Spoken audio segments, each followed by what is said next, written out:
Matric scholarship को सिरे से ही खत्म कर देते हैं। क्या अब देश की सरकार के पास इतना पैसा भी नहीं बचा कि वो गरीबों के बच्चों को क्लास 1 से क्लास 8 तक स्कॉलरशिप दे सके? अगर गरीब के लिए कुछ बचा भी हो तो उस पर भी चुन चुन कर हमला बोला जाता है। शायद इसीलिए इस साल दिल्ली में बैठी सरकार ने फूड सिक्योरिटी का 90,000 करोड़ रुपया काट दिया, जो श्रीमती सोनिया गांधी जी, मनमोहन सिंह जी ने गरीब लोगों के लिए, उनके पेट भरने के लिए उन्होंने जो कानून बनाया, उसमें इन्होंने आज 90,000 करोड़ का कटौती इन्होंने किया है। आप ही सोचिए किस तरह ये सरकार चल रही है और इसको हमको लड़ना होगा।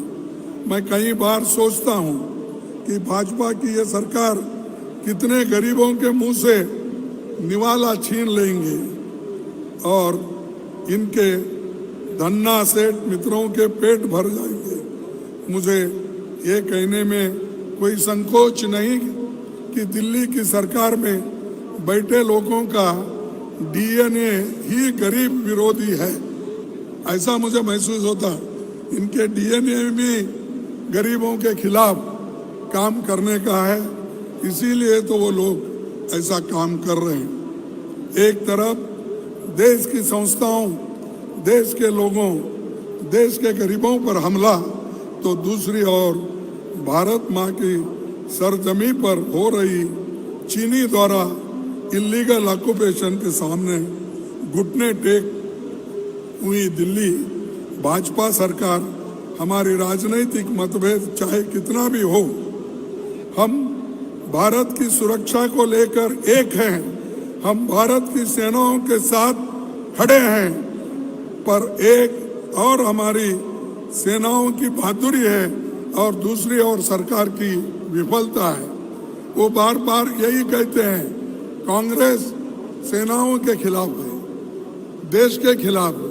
अरे देश के आज़ादी दिलाने के लिए, इस देश को बचाने के लिए हमने संविधान बनाया, उसकी सुरक्षा की और लोकतंत्र के लिए हम लड़ रहे हैं, और आप लोकतंत्र को खत्म करने की बात कर रहे हैं, देश के एकता को खत्म करने की बात कर रहे हैं, और चाइना उधर घुस गया है, कुछ नहीं हुआ, ये हमारे प्राइम मिनिस्टर बोल रहे हैं। उसी तरह फॉरेन मिनिस्टर भी बोल रहे हैं। वो तो यहाँ तक बोले, उनको क्या दुख है, दर्द है, मुझे मालूम नहीं। उन्होंने पिछला रिकॉर्ड भी निकाला, मैं ऐसा किया, मेरे को ऐसा करे, मेरे बाप को ऐसा करे। अरे आप एक मंत्री हो एक पार्टी के, वो छोड़कर आपके निजी कारणों के लिए ये कह रहे हैं कि कांग्रेस सरकार ने ये की, मेरे पिताजी को प्रमोशन नहीं दिया या मेरे पिताजी को वहां से निकाल। ये बातें हैं, सरकार ये बातें नहीं कर सकती। आप सरकार में हो, लेकिन वो लोग हर चीज को एक नया रंग देते हैं। मैं एक सीधा सवाल पूछता हूं, चीन ने अप्रैल 2020 से आज तक हमारी सरजमी पर जबरन कब्जा किया। प्रधानमंत्री ने चीन को क्लीन चिट क्यों दी? प्रधानमंत्री तो कहते कि कोई घुसा ही नहीं, तो उनके विदेश मंत्री कहते हैं कि हम चीन से लड़ नहीं सकते क्योंकि वह हमसे बड़ी अर्थव्यवस्था है। मैं फिर एक बार पढ़ता हूं कि प्रधानमंत्री तो कहते हैं कि कोई घुसा नहीं, तो उनके विदेश मंत्री कहते हैं कि हम चीन से लड़ नहीं सकते क्योंकि वह हमसे बड़ी अर्थव्यवस्था है। तो ये तो आपकी नाकामयाबी है। और आप एक तरफ करते कोई घुसा नहीं, उसको घुसने नहीं देंगे। अरे वो तो घुस के पुल बना रहा, रोड बना रहा, घर बना रहा, लेकिन आप उधर देख रहे नहीं। और दूसरी तरफ 56 इंच की सीना तभी माना जाएगा जब आप भाजपा सरकार चीन से हमारी जमीन छुड़वाकर अप्रैल 2020 की स्थिति अगर कायम करेंगे, तभी हम समझेंगे आपकी 56 इंच छाती बराबर है, नहीं तो घट गई समझेंगे। देश के सामने इन सब चुनौतियों से केवल कांग्रेस लड़ सकती है। 2023 में 2024 में हमारा एजेंडा साफ है। हम देश के मुद्दों पर संघर्ष भी करेंगे, कुर्बानी भी देंगे और इसे बचकर सबल और संपन्न राज्य की स्थापना करने के लिए हम पूरी कोशिश करेंगे। 2004 से 2014 के बीच यूपीए गठबंधन ने समान विचारधारा वाले कई दल हमारे साथ आए थे।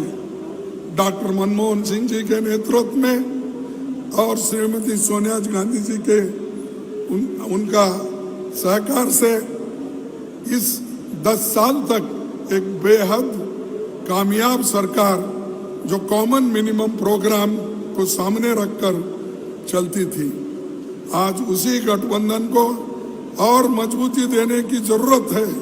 वो तमाम दल जो बीजेपी आरएसएस के खिलाफ लड़ने के लिए तैयार है, हम उनको भी अपने साथ लेने को तैयार है।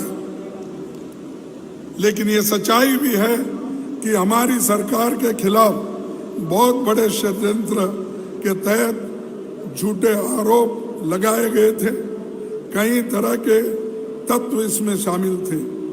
एक बेहद ईमानदार प्रधानमंत्री और एक लोकहित की सरकार को बदनाम किया, पर आज साल बाद सच जनता के सामने आया है और ये सबको मालूम है क्या सच्चाई है। हमारा लक्ष्य ये है कि एमएसएमई के जरिए करोड़ों नए रोजगार पैदा करें। हमारा लक्ष्य ये है कि महंगाई पर लगाम लगाई जाए और चाहे गैस सिलेंडर हो, पेट्रोल डीजल हो, खाने का तेल हो, आटा दाल चावल हो या हर रोजमर्रा की चीज़ों मुनासिब दामों में दिलवा कर हम रहेंगे। हमारा लक्ष्य ये है कि गरीब और अमीर के बीच जो खाई का काम चल रहा है, मजबूर और पास हमारे मजदूर के पास काम नहीं, गरीबों को सम्मान हो, सामाजिक न्याय सरकार का धर्म हो और रोटी रोजी का मौका सबको मिल पाए। हमारा लक्ष्य है कि देश के अन्नदाता किसान को न केवल फसल की कीमत मिले, बल्कि देश का पेट पालने वाले को कभी भूखे पेट न सोना पड़े। हमारा लक्ष्य है कि नफरत का माहौल खत्म करना और देश के हर गली कूचे में मोहब्बत की दुकानें खोली जाएंगी जहां नफरत का बाजार है। गरीब, आदिवासी, अल्पसंख्यक सर उठाकर जिंदगी जिए और उन्हें बराबरी के मौके पर मिल पाए। हमारा लक्ष्य है कि देश के संविधान संस्था में बैठे लोगों की जवाबदेही भी सुनिश्चित करें, लोगों के अधिकारों की रक्षा भी करें और बगैर रोक टोक के अपना कर्तव्य निभाए। हमारा लक्ष्य है कि देश की सरकारें जनता की वोट से चुनी और बदली जाए, न कि नोटों की बोरियों से या ईडी, सीबीआई, इनकम टैक्स के धमकी से सरकार न बदले। यह हमारे भविष्य का रोड मैप है।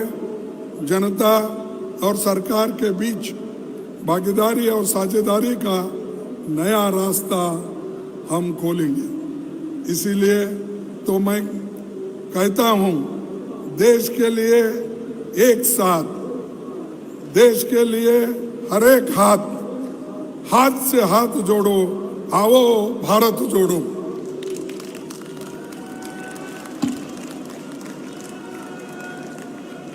हिंदी के एक बड़े कवि द्विवेदी ने कहा, एक कविता की चंद लाइनें से मैं अपनी बात समाप्त करता हूं। और एक बात जो कहूंगा, जो हमने पार्लियामेंट में कही थी, उसका भी बाद में मैं जिक्र करूंगा। लहरों से डरकर नौका पार नहीं होती,